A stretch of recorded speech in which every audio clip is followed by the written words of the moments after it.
students for class 9th and 10th. We are here to understand tense, present, past and future. How to make a sentence according the tense. How to make a sentence according the tense. It is very easy if we know about the 5 forms of verb. Verb has 5 forms: present, past, future, ing form and s या es forms.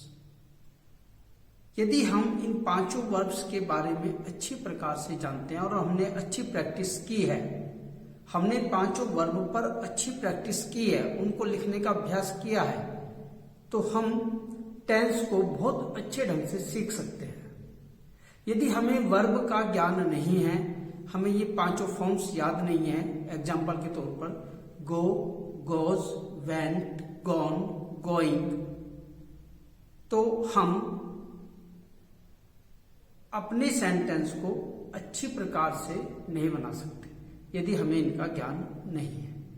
यदि हमें इनका पूरी तरह से ज्ञान है कि फर्स्ट फॉर्म गो होती है, इसमें एस या एस लगाकर ये गोज बनता है, फिर इसकी सेकंड फॉर्म वेंट बनती है, इसकी थर्ड फॉर्म गॉन बनती है, इसमें आईएनजी लगाकर इसको गोइंग बनाया जाता है, तब हम अपने किसी भी सेंटेंस को अच्छी प्रकार से बना सकते हैं. यदि हमने आज तक क्लास 6 से लेकर अब तक वर्ब पर कोई प्रैक्टिस नहीं की है, स्पष्ट शब्दों में बताई जा रही है बात, यदि हमने वर्ब की कोई प्रैक्टिस नहीं की है, 5 प्रकार की वर्ब को हम लिखना नहीं जानते, तो निश्चित रूप से हमारे सभी सेंटेंस गलत होंगे.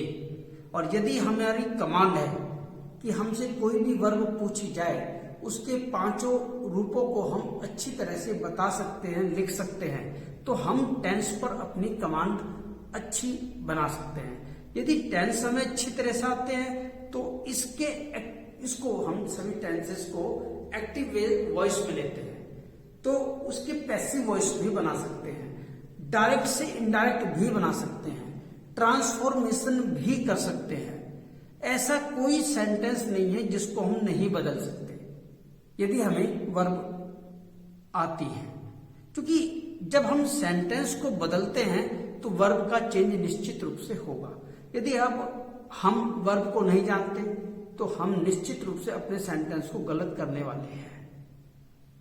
तो आज से ये प्रण कर लीजिए कि हम 5 या 10 फॉर्म डेली लिख कर देखेंगे, उन पर प्रैक्टिस बनाएंगे, तभी हमें टेंस आ पाएंगे. इसके बारे में मैंने जब सेंटेंस के प्रकार बताए जा रहे थे और सेंटेंस कैसे तैयार किया जाता है, तब भी मैंने आपको बताया था कि आप आज से ही अपनी वर्ब पर प्रैक्टिस कीजिए. 5 वर्ब रोजाना लीजिए, उनके 5 रूप लिखिए, फिर अगली 5 लीजिए, उनके 5 रूप लिखिए, 2 या 3 बार इसकी प्रैक्टिस कीजिए और फिर बिना देखे इनको लिखने का अभ्यास कीजिए. जब आप इनको बिना देखे लिखेंगे तभी आपकी वर्ब पर अच्छी प्रकार से कमांड बन सकेगी और हमारे द्वारा बताया गया ये ढंग कि किस तरह से हम एक सेंटेंस को प्रेजेंट से पास्ट में, पास्ट से फ्यूचर में बदलते हैं, हमें समझ में आएगा. अन्यथा एक टीचर के द्वारा बताई गई सभी बातें फिजूल हो जाती हैं, बेकार हो जाती हैं और स्टूडेंट कहता है सर हमें टेंस समझ में नहीं आई. मेन प्रॉब्लम है स्टूडेंट की कि वो कभी भी प्रैक्टिस नहीं करता, हर चीज को केवल एक बार पढ़ लेता है. पढ़ने से अगर केवल ज्ञान हो जाता तो नोटबुक और पेन की आवश्यकता नहीं थी. मेरे प्यारे बच्चों, आप ये चीज समझ लीजिए, बहुत सारी चीजें हैं जिनको हम लिखकर ही प्रैक्टिस में ला सकते हैं. जब तक हम लिख कर अभ्यास नहीं करेंगे तब तक हमें वर्ब नहीं आएगी, और वर्ब नहीं आएगी तो हम टेंस भी नहीं सीख सकते हैं. अभी इस प्रेजेंट इंडेफिनिट के सेंटेंस में वर्ब की फर्स्ट फॉर्म का जो प्रयोग है और वर्ब की फर्स्ट फॉर्म में एस या एस का जो प्रयोग है वो हम करेंगे. यदि हमें वर्ब की फर्स्ट फॉर्म में एस या एस लगाना आता है तो हम इसको सिंगुलर में भी बना सकते हैं और प्लूरल में भी बना सकते हैं। और जब हम पास्ट इंडेफिनिट में जाएंगे तो वहां पर इसकी सेकंड फॉर्म की जरूरत पड़ेगी। अगर हमें सेकंड फॉर्म लगानी आती है, उसको बदलना आता है, तो हम इसका पास्ट इंडेफिनिट भी सीख सकेंगे।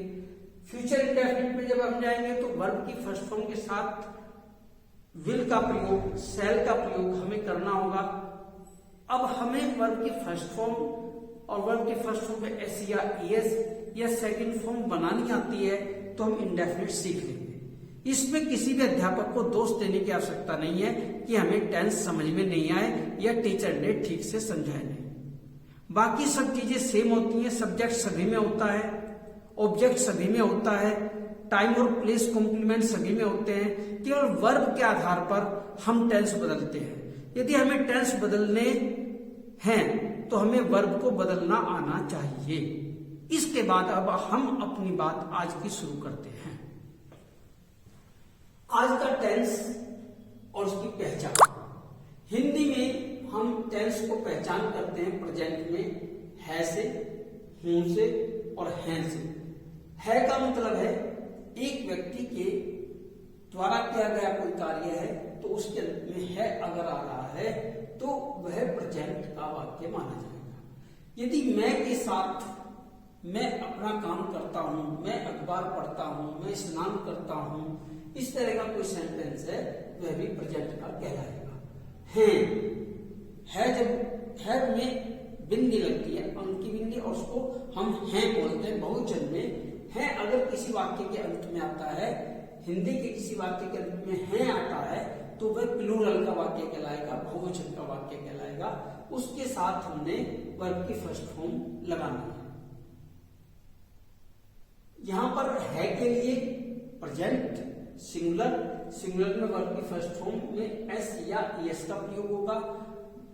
जैसे हम कह सकते हैं goes, reads, runs, talk, plays etcetera. इस तरह से हम वर्ब में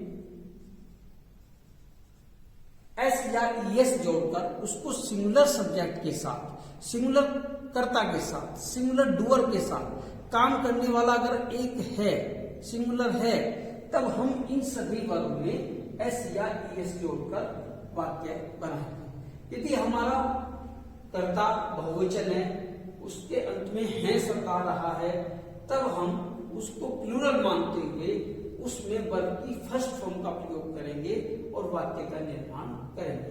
अब यहां हम कुछ उदाहरण भी देखेंगे। पास्ट और फ्यूचर की बात हम नेक्स्ट दिनों में करेंगे। कल हम पास्ट इंडेफिनिट सीखेंगे, उसके नेक्स्ट दिन हम फ्यूचर इंडेफिनिट सीखेंगे। आज हम प्रेजेंट इंडेफिनिट में प्लूरल के जो सब्जेक्ट है उनका प्रयोग किस तरह से किया जाता है ये सीख रहे हैं। आई, वी, यू, दे, चिल्ड्रन और पीपल। प्रेजेंट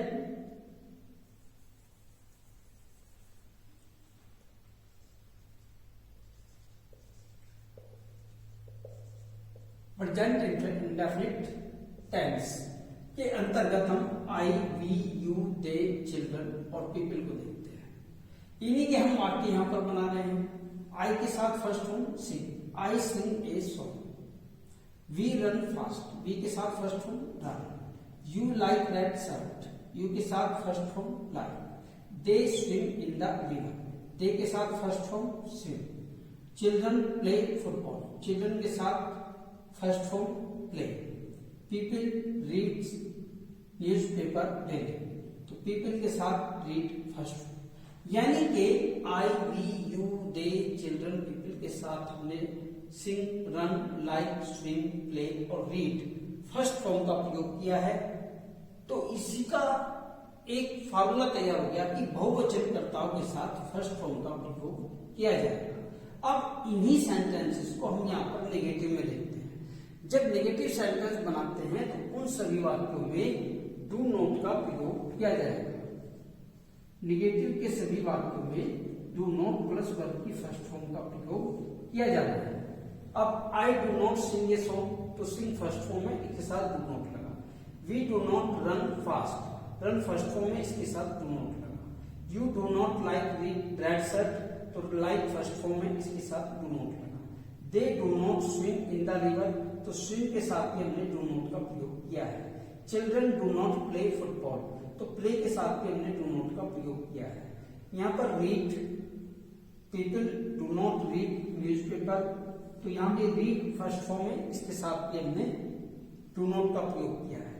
यानी कि I, we, you, they, children और पीपल, इन सभी के साथ अगर हमारा सेंटेंस निगेटिव है, प्रेजेंट इंडेफिनिट में है, तो डू नॉट प्लस वर्ब के फर्स्ट फॉर्म का प्रयोग किया जाता है। अब इन्हीं सेंटेंसेस को हम इंटरोगेटिव में देखते हैं, तो वहां पर भी हम डू नॉट का प्रयोग करेंगे अगर वाक्य हमारा निगेटिव है। यदि हमारा वाक्य अफर्मेटिव है तो डू का प्रयोग करें। तो यहां पर हमने do I sing a song, do we run fast, do you like red shirt, do they swim in the river, do children play football, do people read newspaper. तो इन सभी सेंटेंस में हमने डू का प्रयोग वाक्य की शुरुआत में किया है, क्योंकि ये सभी हमारे बहुवचन करता है। आई, वी, यू, दे, चिल्ड्रन और पीपल, ये सभी हमारे प्लूरल सब्जेक्ट कहलाते हैं। यहां पर हम एक सेंटेंस देख लेते हैं इंट्रोगेटिव नेगेटिव का। डू यू नॉट ईट बनाना, क्या आप केला नहीं खाते हैं? तो यू के कारण हमने यहां पर डू लगाया, वाक्य हमारा नेगेटिव है तो नोट हमारा यहां पर आएगा, और ईट फर्स्ट फॉर्म में और बनाना हमारे यहां पर ऑब्जेक्ट है। इस तरह से हम इन सेंटेंसेस को सीखते हैं। मैं एक बार फिर अपनी बात दोहरा रहा हूं, यदि आपको ये फर्स्ट फॉर्म का यूज करना होता है, फर्स्ट फॉर्म के